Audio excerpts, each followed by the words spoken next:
sabi ng kaibigan mo, lahat daw mali ang mundo. Tawa ng tawa sa pwesto ko, pero tingnan mo, masaya pa ako. Lumaraw siya pa, pero ako ang bida rito sa saliw ng hamon. Siya ang komentaryo, ako yung palabas. Kung siya ay palad, ako yung guhit na matalas. Bakit ba lagi na lang sugat ang laman ng bawat litanya niya? Pero sa salamin ko lang nakikita kung gaano ako kumikina. Magandang hapon sa ating lahat, mga Palawenyo, mga kababayan ko sa buong universe. Ano ho? At welcome tayo sa ating programa at inyo pong subaybayan, sapagkat ito po ay hitik sa impormasyon, ang isyong panlipunan, balita at komentaryo dito lamang sa Bigwas News Philippines. Ano ho? Sa bawat palalait na sumaho, kung di mo trip ang buhay ko, di kita gusto. Samahan ninyo ako sa loob ng isang oras na pagtatanghal. Ano ho? Walang personalan, trabaho lang po tayo, mga kababayan ko. Don Robert Ramiro ang makakasama ninyo na maghatid ng mga balita, mga paalaala sa lahat ng mga nagmamalasakit sa sambayanang Pilipino. Ginawa mong biro, yan ang gasolina ko. Mas lalakasan ko pa tong sigaw ko. Ang sabi ng kaibigan mo, lagi nakaabang sa maling galaw ko. Ba't ka kulang ka, hindi ka pasado. Pero siya yung unang nakikikain sa plato. Hindi ba yan o hobby lang talaga? Nabilangin ang butas ng paayong ng iba, habang ako basang-basa sa ulan. Kumakanta pa rin, may sayaw pa sa daan. Kung pangit daw ang trip ko, bakit kaya lagi niya akong sinusundan? Okay, mga kababayan, tuloy-tuloy tayo. Ang headline natin ngayong umaga, ano ho? Ay ito hong nangyaring pagtalakay natin kahapon. Yun hong allocables na ikinulapol dito kay Senador Rodante Marcoleta. Ngayon ho, nag-react na po yung senador, ano ho? At ito po ay ating tatalakayin. Babasahin muna natin yung balita, ano ho? Balita muna. Pagkatapos ay ating hihimayin ang sustansya ng mga balitang ito, ano ho? At matatandaan ninyo kahapon, atin po itong tinalakay. Ngayon po ang sabi nitong si Senador Marcoleta ay di umano ay misleading daw ang 500 million issue tungkol dyan po sa allocables, ano ho? Kaya po hindi pinalampas ni Senador Rodante Marcoleta ang naging pahayag ni Senador o Senate President Pro Tempore Ping Lacson kaugnay sa umano'y 500 million allocables na inuugnay sa kanya batay sa sulat kamay umano ng yumaong DPWH Undersecretary Cathy Cabral. Ano ho?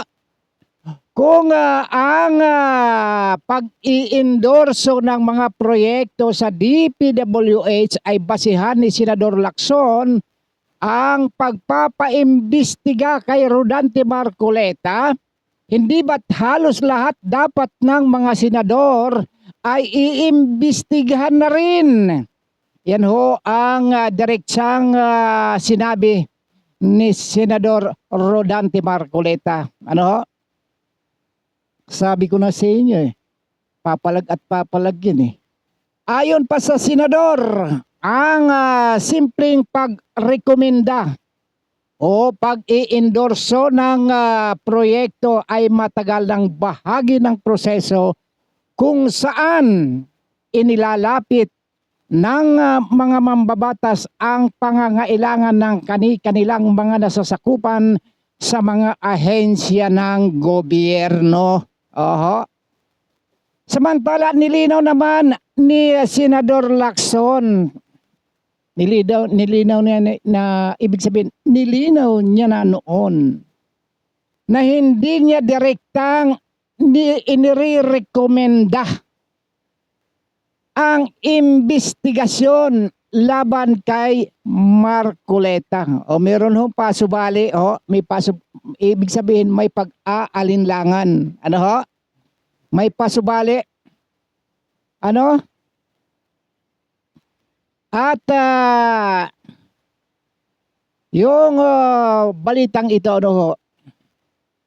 Ito ho ay sa privilege speech kasi ni Senador Marcoleta ay sinabi niya na kulang umano sa konteksto at misleading ang naging presentasyon nino o ano yung na-present, kanino na-present, yung presentasyon ng isyo sa media. Ano ho, nagpa-interview kasi ito eh.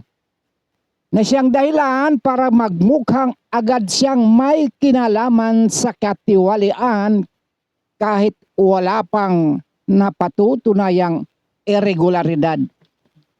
Kaya nga meron pasubali eh. Hindi ho ba? Nagpasubali kagad. Kaya yun hong pag-i-endorso ng mga proyekto sa DPWH ay basihan di umano. Ito ay sinabi ni Senador Lacson na ang pagpapaimbestiga kay Rodante Marcoleta ay hindi lang dapat siya lang, dapat halos lahat ng mga mambabatas ay kailangan ding imbestigahan.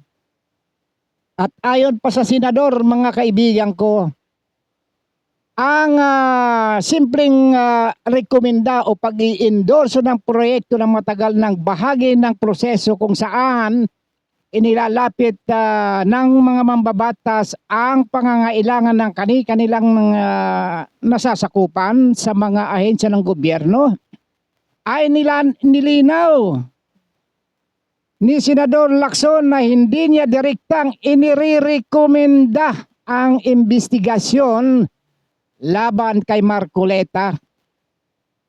Maliban anya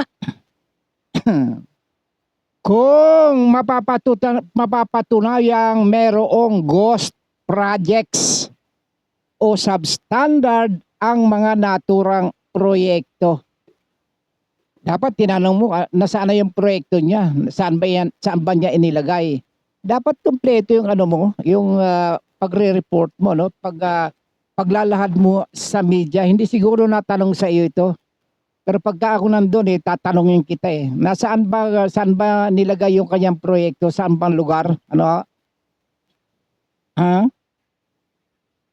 Pero para naman kay Senador Marcoleta, mga kaibigan, tila nauna na raw yung paghuhusga sa publiko dahil sa paraan ng paglalabas.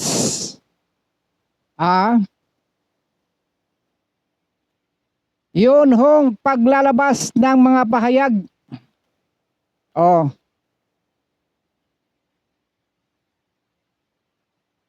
Eto. Sinusuri natin ng mabuti, baka tayo ay magkamali sa pagbabasa, ano? Dapat hindi raw nauna raw yung paghuhusga sa publiko dahil sa paraan ng paglalabas ng impormasyon sa media. Bagay na aniya ay maaaring magdulot ng maling impresyon na para bagang automatic na na mayroong pagnanakaw o kaya ninakaw na 500 milyon. Ito ho ay hindi dolyar kundi peso po yan, Philippine money po yan. Aha. Dahil dito mga kaibigan, lalong umuugong ang usapan online kung simpleng allocables nga ba lang ang talaga ay ito ho yung dinidepensa ng ilang mga opisyal o kaya ay sinyalis ito na mas malalim pang usapin sa paggamit ng pondo para dyan ho sa mga proyekto, no ho. Samantala, hati pa rin. Alam mo dito sa mundo ng ating ng pagbabalita meron hong social media talagang aktibo ito eh. Hati ho. Hati ang reaksyon ng mga netizens. May ilan na nagsasabing dapat daw malinaw na maipakita kung saan napunta ang proyekto. Sinabi ko na kanina, nauna ko lang sinabi, dapat malaman, malinaw na maipakita kung saan napunta ang project na ito. Habang ang iba naman ay nagtatanong kung bakit tila pinipili lamang ang mga pangalan ng umano'y inilalantad sa publiko. Eto. Dito tayo. Bibigyan namin kayo ng isang magandang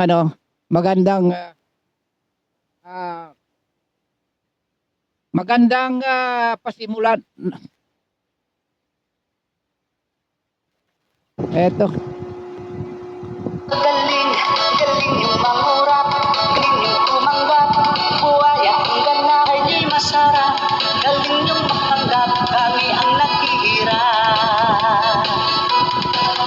Nung nabuto tayo, kanya-kanyang palusot na ang mga gago, nahuhuli na ang iba, itinuro ang kasabwatyo. Yan. Dapat itinuturo yung mga kasabwat, mga kaibigan, Yaman din lamang kayo na ay nagbubulgarang kayo. Kung sino-sino ang inyong itinuturo. Pero yung mga mayor na dapat na ituro ay nawawala sa usapan o sa eksena. Ano ba naman yung 500 milyong allocables na hindi pa rin napapatunayan at wala pang konkretong ebidensya, Ito ay kumbaga minamarites kagad ninyo. Dali. Tingnan nga natin dito. Nasaan ka ba? Nasaan na itong si Marites? Itingnan natin dito. Marites! Uy, Mari. Sige Marites, banatan mo. Ay, nako. Hindi ko na sasabihin. Pero teka lang. Sabihin ko na rin.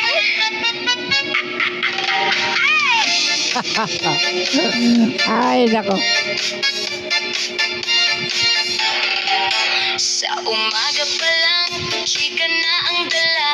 Kapitbahay nating laging may balita. Kahit walang load, updated ang chika. Parang wifi signal, abot hanggang kabila. Lahat alam, pati love life ng iba. Kahit sikreto, hala sige, ibunyag na.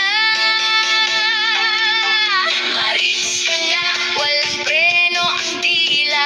Konting gulong lang, kumakalat na agad yan. Maris ka nga, trending ka sa barangay.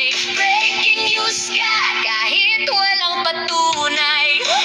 Okay mga kaibigan, tuloy-tuloy tayo. Gagamit naman tayo ng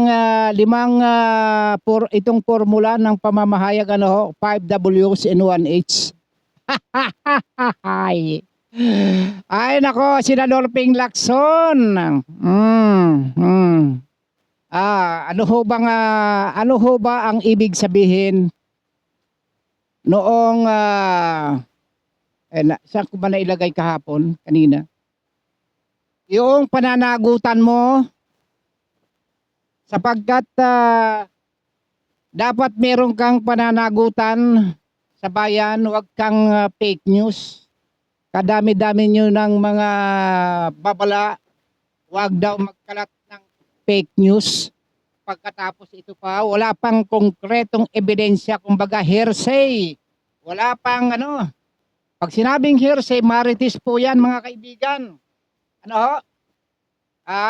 At sinasabi mong paiimbestigahan mo talaga itong si Senador Rodante Marcoleta at i-endorso mo na ang nasabing ibig sabihin kakasuhan na sa ombudsman doon sa kaibigan mong Bendalo. Itong si Senador. Hindi ko pinagtatanggol itong yung si Senador Marcoleta. Ipinagtatanggol ko yung katwiran, yung matuwid na pangangatwiran, hindi yung baluktot na pangangatwiran at hindi yung magkakalat ka ng chismis na siyang magdudulot lang ng awayan. At yan ho ay nagdudulot ng pagkabahabahagi. Kaya wala na ho pagkakaisa kaganda-ganda nung una unit team pagkatapos wasak team. Okay. Tuloy natin. Yun. Yun ho ang sabi. Sabi ni Senador Lacson, hindi daw ho niya direktang inirekomenda ang investigasyon kay Senador Marcoleta. Sinabi mo bang alak ng baka naman sabi mo endorse mo na ito kay Buying, kay Ombudsman pagkatapos ngayon ano ba talaga? Ano itong salitang ito? Walang integridad.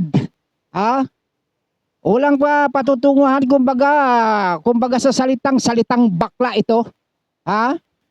Sabi mo, irerekomenda mo na, dadalhin mo na sa ombudsman. Pagkatapos ngayon, sasabihin mo na yung hindi mo pa, wala ka pang direktang inirekomenda yung investigasyon laban kay Marcoleta. Para nga mapatunayan lamang yung mga ghost project o kaya mga substandard na mga projects. Ano ho? Anak ng tipaklong naman Sus. Ganito ba yung mga leader natin sa gobyerno? Nakakadismaya naman. Tapos tatakbo ka pang presidente. Tatakbo ka nga ba? Hindi. Si Trillanes yata tatakbo paborito yan ng aking kasama. Si Senador Trillanes, matinik yan. Di ba? Yun. Yun ho kasing pamamaraan ng pagpapalabas ng impormasyon sa media mga kaibigan. Masisilan po iyan sapagkat hindi lang namang ilang tao ang nakakarinig, nakakabasa o nakakapanood diyan ho sa mga balita mga kaibigan, lalo na sa social media. Mas malawak ang coverage ng social media sapagkat yan international, samantalang yung dito lang naman sa dito sa lokal buong Pilipinas lang yan. Yung iba nga, yung iba sa isang region lang naririnig. Pero yung social media, buong mundo yan nababasa ng kahit sino. Kaya dito malalaman kung sinong makakapal ang mukha diyan sa gobyerno. Magkukumuha na kayo ng pang-is-is yung yung liha, yung pang sanding. Iyon. Nilinaw noon, sabi nga ni Senador nilinaw naman niya na kailangan talagang mapatunayan na mayroong ghost project o substandard, pero mali naman yung kayong pamamaraan. Gumawa ka agad meron ka na kaagad ng premise doon sa sinasabi mong ghost standard o substandard. Hindi mo pa nga nakikita pag sasabihin mo ng substandard. Meron ka na kaagad nagchichismis ka na kaagad Alam mo naman ikay public official lahat ng sinasabi mo kakagating yan ng publiko Hindi dapat. dapat tumatahimik ka muna, nag-utos ka muna sa mga staff mo. O sige, imbestigahan nyo nga ito, alamin nyo nga ito, kung totoo nga ito. Pagkatapos saka ka magsalita sa media, hindi ka pa kumikilos ay nagsasalita ka na, aba, ay kainan mo. Ha? Kaya nga lalong umuugong yung ang usapan online dito sa social media.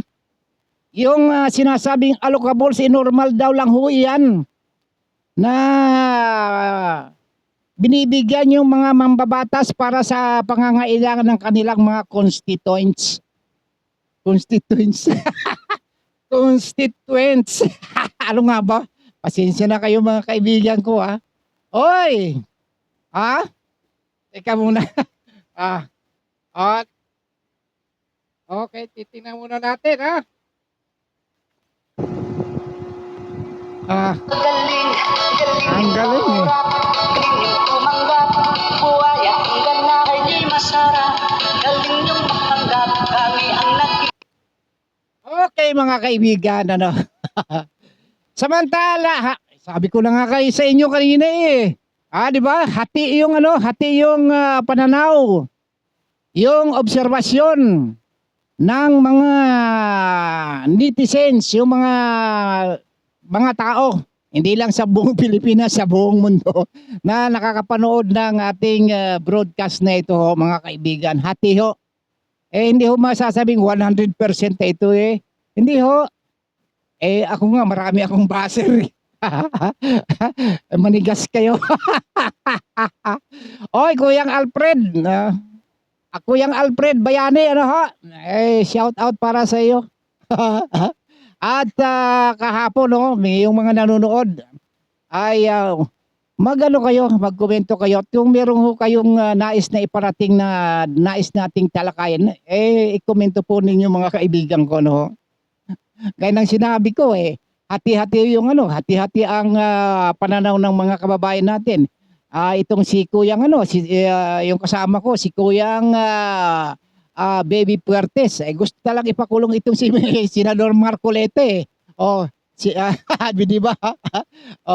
Kasama ko yan, si Kuyang Baby Puertes. At maging si Kuyang Alfred Bayani, ipakulong niyo si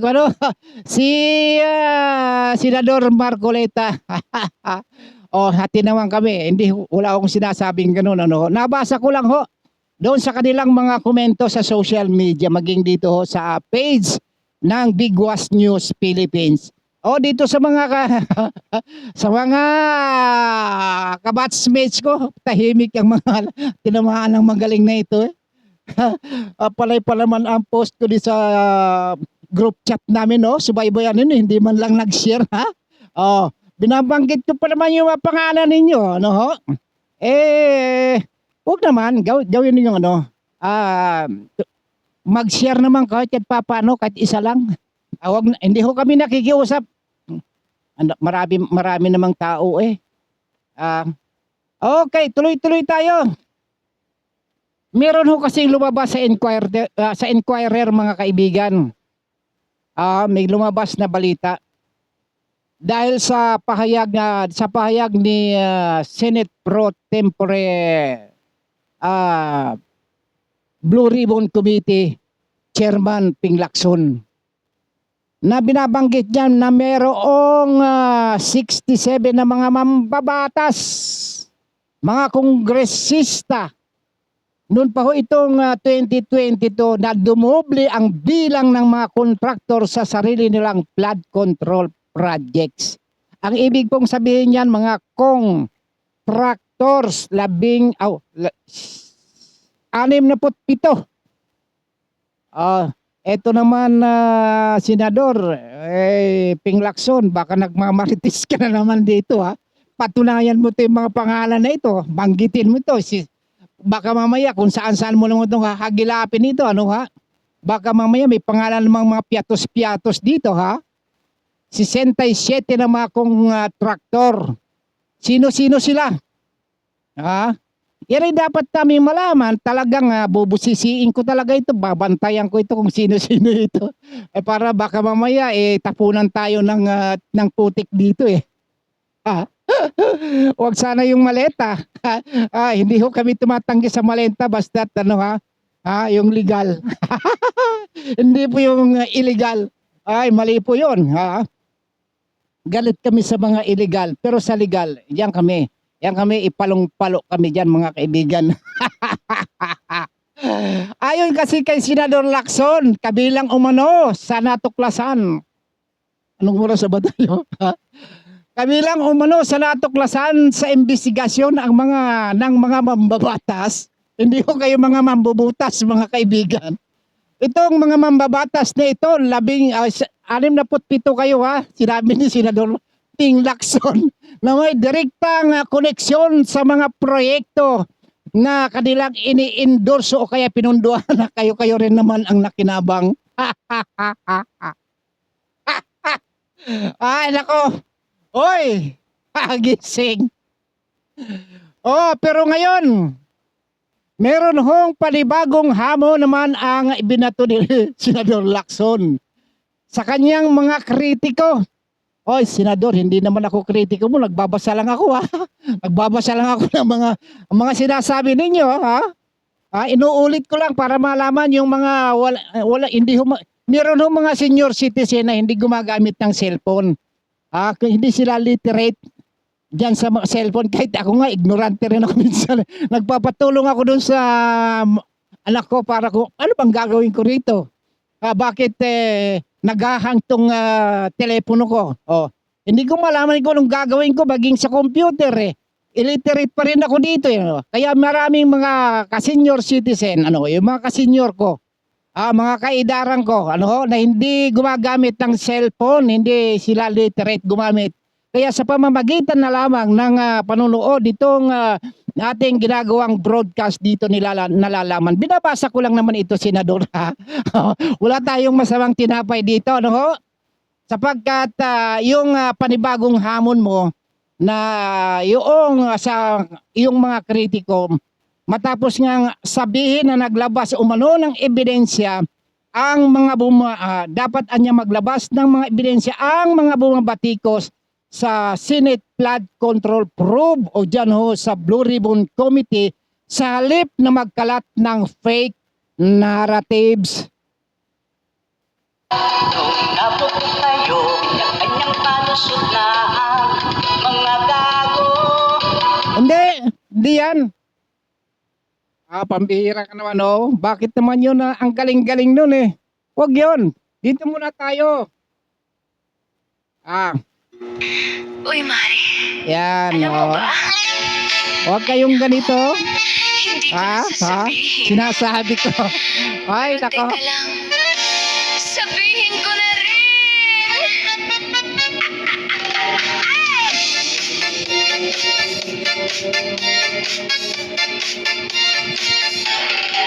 Sa umaga pa lang, chika na ang dala. Kapitbahay nating laging may balita. Kahit walang load, updated ang chika. Parang wifi signal, abot hanggang kabila. Lahat alam, pati love life ng iba. Kahit sikreto, halas sige, ibunyag na. Maris ka nga, walang preno ang dila. Konting gulong lang, kumakalat na agad yan. Maris ka nga, trending ka sa barangay. Breaking news ka, kahit walang patunay. Cha-cha. Okay. Ay. Narinig nyo? Fake news. Walang patunay. Tama-tama. Teka. Hanapin ko muna yung hanapin ako rito. Teka muna. Eto. Ang tao kailan ba angat? Magbabago ang takbo. Sugat ang bayan, sugat ang damdamin. Tinig ng masa, sa hangin umaalingaw-ngaw din. Sugat ang bayan, sugat Ugat sa lupa't puso, laban natin hanggang tagumpay ay sumuso. Batok bakalang sagot sa daing, sampal lang sistema parang kulog ang dating. Baryo hanggang syudad, parehong imutok. Laging tanong sinong totoo, sinong bulok. Langit may dumilim, umaasa pa rin. Alon sa dagat, dalay liwanag sa dilim. Ang pawis ng manggagawa, patak na ginto. Pero para sa kanila, ang ginto'y tila sumpa ng mundo. Okay, mga kaibigan, ano? Oh, diba? Oh, naghihirap ang bayan, ang sambayanan. Kaya ngayon umuutang na naman. 18 trilyon na mahigit. Ang utang ng Pilipinas. Yung hindi pa isinisilang, may utang na kagad. Ay nako, sa ulat kasi ng politiko mga kababayan ko, diretsang sinabi ni Lacson.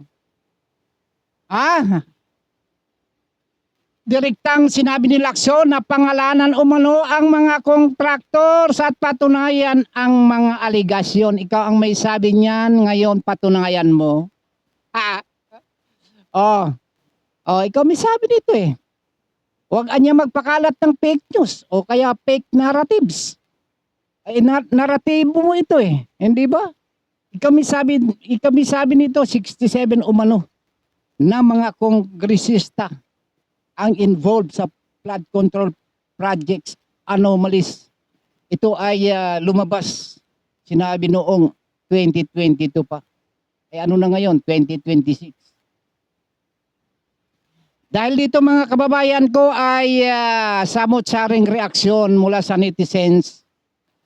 Ang magkahiwalay na pahayag ni Senador Lacson. Diba, Senador, ikaw nga sabi ng 67 na na mga kongresista eh. Tapos hahanapan mo ng ebidensya para patunayan yung mga aligasyon Paano natin ito? Paano mo ito mapapatunayan? Makuha yung o kaya masagot yung aligasyon para mapatunayan at makakuha ng mga ebidensya. Kung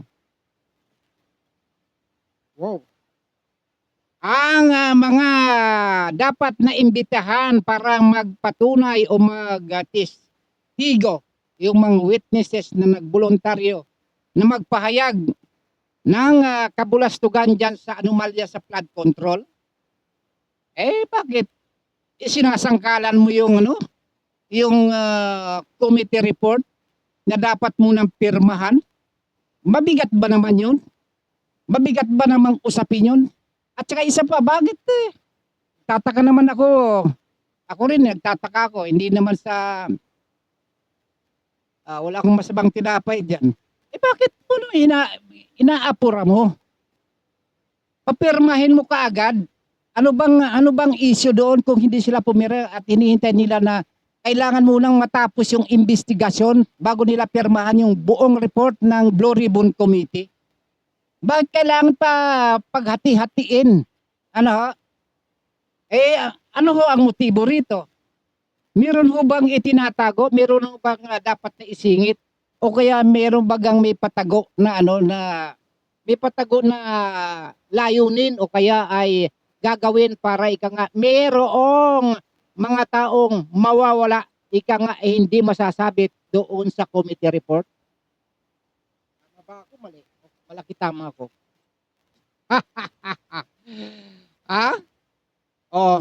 Talaga naman talagang hindi talaga magko-convene daw ang Blue Ribbon Committee hearing hanggat hindi napipirmahan. Yung mga pumirma dyan, mga kano yun? Mga magigiting na mga senador na mga barkada mo. Itong mga kasama mo dyan na iba, ikaw ang may sabi na hindi ka nang kinakausap, dahil siguro nga mayroong toxic dyan sa inyo. Ayaw na kayong kabarkadahin sapagkat iba ang layo ninyo sa pagkikipagbarkada, magiging kakutsaba sa paggawa ng katiwalian. Hindi ho ba? Ikaw ho yung may sabi dito na 67. Pero bakit ho ngayon ay naghahanap ka pa ng mga pangalan na ito? Ano ho? Dapat pinangalanan muna ito noon pa sapagkat noon pa itong 2022. Ano ho? At yung iba nga ho nalilito na dahil sa naging mensahe, yung mga pahayag. Dahil mula mismo sa iyo, Senador Lacson, nang galing ang unang revelasyon tungkol sa mga babatas na mga contractors ng kanilang mga proyekto, no? Ngayon gagawa ka na ng senaryo. Gagawa ka na ng excuse. Eto ho, wala pa hong inilalabas na kompletong listahan. Ang mga sinasabing kontraktor habang patuloy ang usapin ukol sa flood control anomalies. Ngayon ay isa. Ano ho? Isa ho ito sa pinaka-kontrobersyal, pinakamainit, nakakapaso, nakakagigil, nakakaiyamot, nakakaimbierna. Yung mga kababayan natin, nawawalan na sila ng pag-asa na ma-resolve ito bago matapos ang termino ni Pangulong Bongbong Marcos Jr. Kaya yung iba, pinapasa Diyos na lang. Ipinananalangin na lang ang kalagayan ng bansang ito. Na sana naman ay wag na nyo nang dagdagan ang pinsala na ginagawa ninyo. Yung inyong ginawang mga pagnanakaw, pang-aapi, lalong-lalo na sa mga mahihirap para kayo ay makabawi-bawi naman. Ano ho ang ginagawa ng gobyerno? Ayuda dito, ayuda doon, ayuda ayots. Di ho ba? Para hindi na masyadong magalit ang taong bayan sa inyo, ay para bagang pinalalamon nyo sila sa inyong mga palad sa pamamagitan ng mga ayuda. Para magbigay sila ng mga ayuda, kailangan kutsabahin ninyo ang ilang mga ahensya ng gobyerno lalo na dyan sa sabihin ko sir, sa Department of Energy. Okay, di ba? Diyan ho sa Department of Energy, wala ho kayong magawa.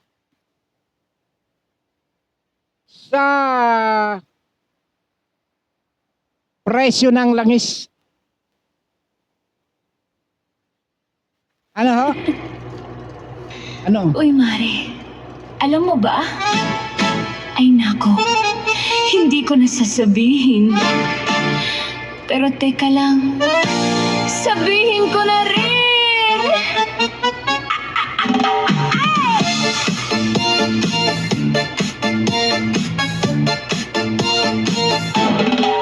Sa umaga pa lang, chika na ang dala.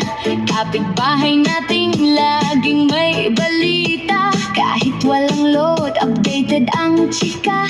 Parang wifi signal, abot hanggang kabila. Lahat alam, pati love life ng iba. Kahit sikreto, halasigi, ibunyag na. Okay. Naalala ba ninyo mga kababayan ang sinabi ni dating anak kalusugan Representative Mike Defensor na ang sindikato ay nasa loob ng gobyerno? Yung pagtaas, yung artificial na pagtaas ng gasolina mga kaibigan, yan ay kutsabahan. Sige, taasan mo yung gasolina. Tapos pagka nagtaas kayo, bigyan natin sila ng ayuda. Ayudahan natin sila basta tumabo tayo. Hindi ba ho ganon ang proseso? Binulgar na nga ho Wala naman hong krisis sa langis . Kayo lang ang gumagawa ng krisis eh.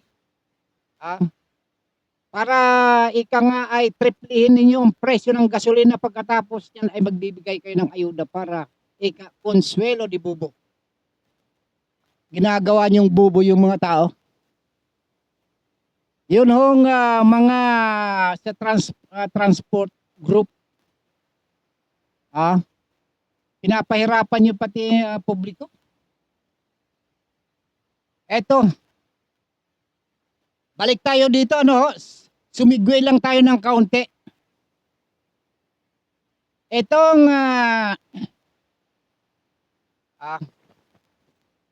ito hong may kaugnayan itong kahapon. Binanggit na natin ito kahapon eh. Nauna na raw na hinusgahan ng publiko itong si Senador Marcoleta.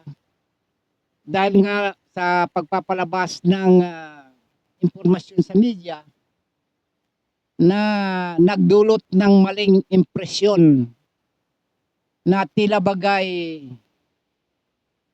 ang pagnanakaw ay automatic na iniugnay dito sa 500 million pesos. Ano ho?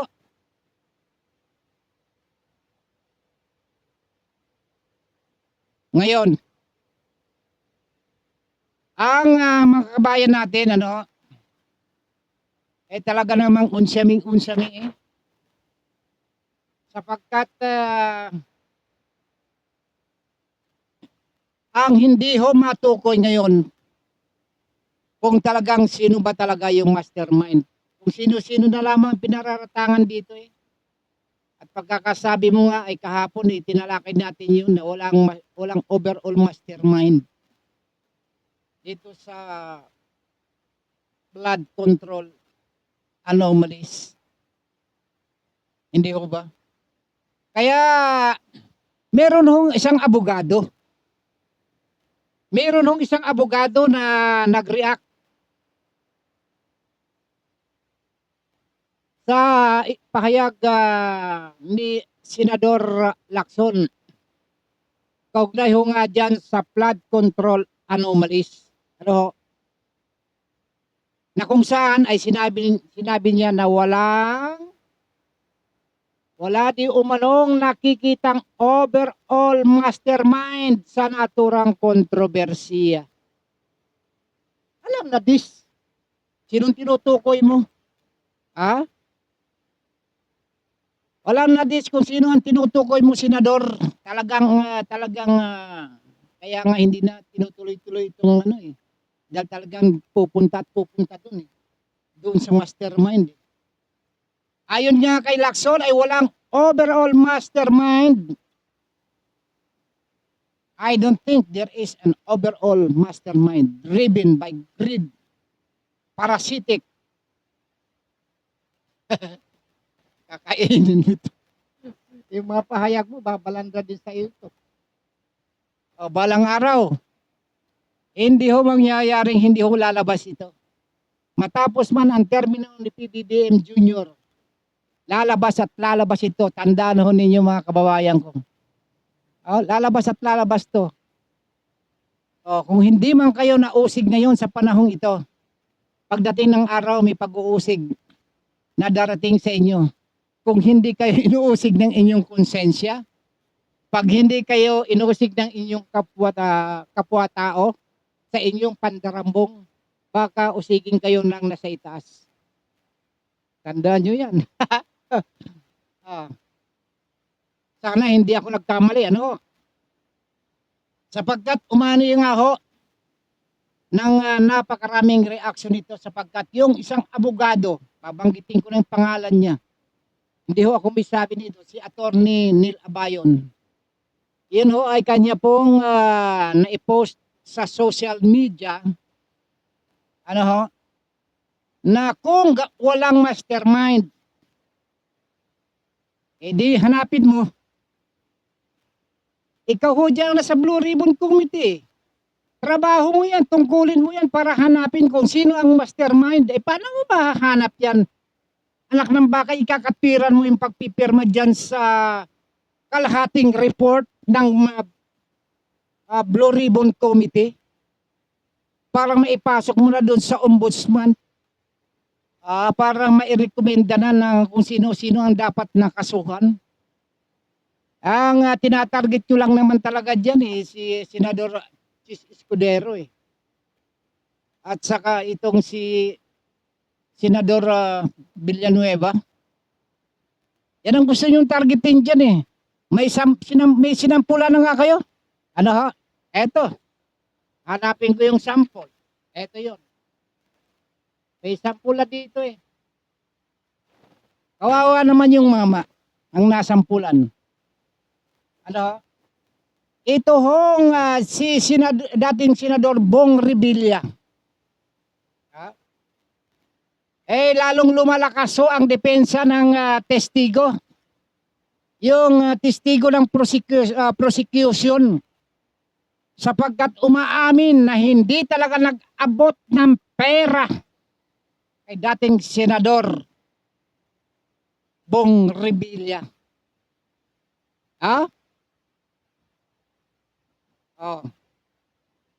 Iniharap ng mga sino? Ay, nako. Iniharap ng mga tambay. Hindi ho. Iniharap ng mga prosecutor nitong Miyerkules nung mga karaan lamang. Si SYMS Construction Owner Sally Santos bilang isang state witness sa GRAP laban kay dating Senador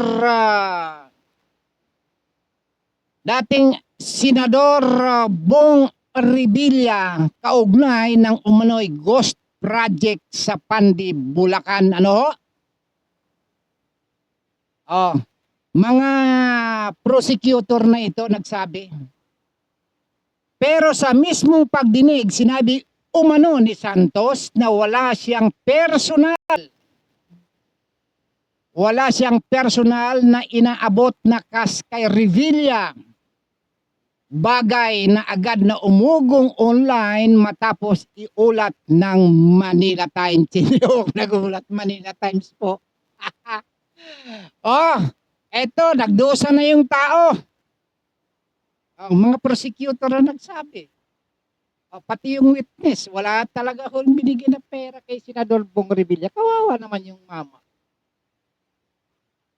Ano hong dahilan bakit nakulong? Ano hong dahilan bakit nakulong itong si Bong Revilla? Dahil sa politika, ang mga inosente na tulad ni Senador Bong Revilla ay nakapiit ng walang mabigat na dahilan. Ito ay sa pagpapanatili sa kanya sa loob ng kulungan.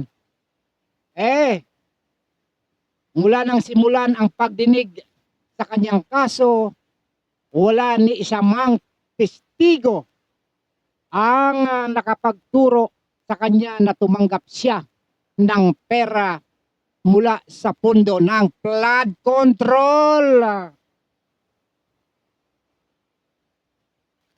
Hindi ho ba? Galing yung mangurap, galing yung tumanggap, buhaya hanggang na kay di masara. Galing yung matanggap, kami ang naghihirap. Nung nabot tayo, kanya-kanyang palusot na ang mga gago. Nahuhuli na ang iba, itinuro ang kasabwatyo.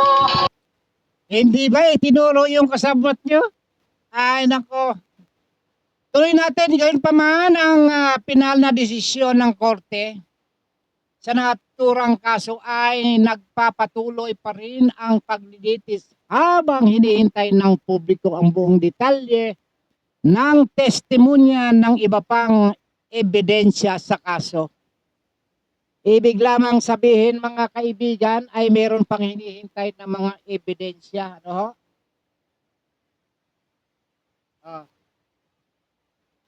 Meron pa tayong 7 minuto ang nalalabis sa ating palatuntunan para tayo ay magwakas. Kawawang Bong Revilla na nasampulan ka, sir. Senador, nanganganib naman itong dalawa, yung kasamahan mo, na gusto na talaga nilang ipitin si Senador Chis Escudero at si Senador Villanueva. Joel Villanueva. Well, mga kaibigan, hanggang bukas ho.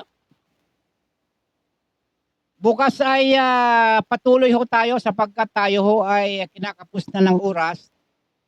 Tayo muna ay pansamantalang magpapaalam sa ating mga kababayan na patuloy na sumusubaybay sa ating palatuntunan. Maraming salamat po sa mga kababayan kong taga Palawenyo, sa mga kababayan ko sa buong universe. Bukas na muli ho. Antabayanan po ninyo ang isyong panlipunan, balita at komentaryo. Dito lamang po yan sa Bigwas News Philippines. Nasa ngalan ng mga magigiting nating nakasama sa himpapawid sa palatuntunang ito, sina Tech Aaron, sina Tech Leo, sa ating news director, Ma'am Rose Dingding, sa ating station manager, Ronnie Dave Abili, sa production, si Sir, ano bang pangalan? Ano ba nakaligtaan kong pangalan? Balahunda. Sir Balahunda. Hindi kita nabati nung mga nakaraan. Babawi at babawi tayo. No? Huwag kang mag-alala. Friends tayo. Oy! At lalong-lalo na po sa ating station general manager, Ma'am Niyumi Kaskara. Kumusta na kayo, ma'am? Ang ganda ng iyong mga awitin. Napapanood ko sa FB. At ang inyong lingkod naman pero bati muna tayo sa mga listeners natin. Kay Kuyang Alfred Bayani, baka magtatampo. Kay Kuyang Baby Puertes, ay samahan nyo siya sa kanyang programa sa dito ho sa Bigwas News Philippines, ang serbisyo publiko at iba pang mga programa dito sa himpilang ito. At sa aming mayor diyan sa Kahijukan Romblon, sa Sibuyan Romblon, Mayor Greg Ramos. Yan sa San Fernando, Mayor Nanding Marin. At sa Magdiwang Municipal Mayor Noel Joseph Marin Machon. Magandang hapon sa inyo mga mayors diyan sa Sibuyan Romblon. Paki naman yung mga tauhan diyan ng DANR na sobra namang OA magpatupad ng yung mga tao diyan na kumukuha ng panggatong lamang ay talaga namang pero ang tinutuhulihin naman ninyo panggatong lamang yan mga kaibigan ko mga mayor. Pakialalay naman yung mga kababayan natin diyan, mga mahihirap. Meron diyang kinasuhan na mga asawa, senior citizen na. Kumuha lamang ng panggatong, kinasuhan. Anak ng tipaklong kayo diyan sa paso Sana hindi kayo mapaso sa susunod sapagkat dito sa palatuntunan ito hindi kayo makakalibre sa akin. Talagang uungkatin ko at hahalukayin ko hanggang sa kailaliman ng inyong mga bituka. Yung ginigipit niyo yung mga kababayan natin diyan. Mga kasimanuan ninyo yan. Okay. Mga kaibigan, sa mga kamag-anak ko sa buong mundo, sa mga lahat, maging sa mga kabatsmates ko dyan sa Bukidnon National School of Home Industries, sa Maramag Bukidnon, sa aking mga advisors, Ma'am Ibon Katli, Ma'am Rose Kalikaran, sa batchmate kong si Suderle Fermalino, si yung mag-asawang Paterno at Sinaida Gahonira,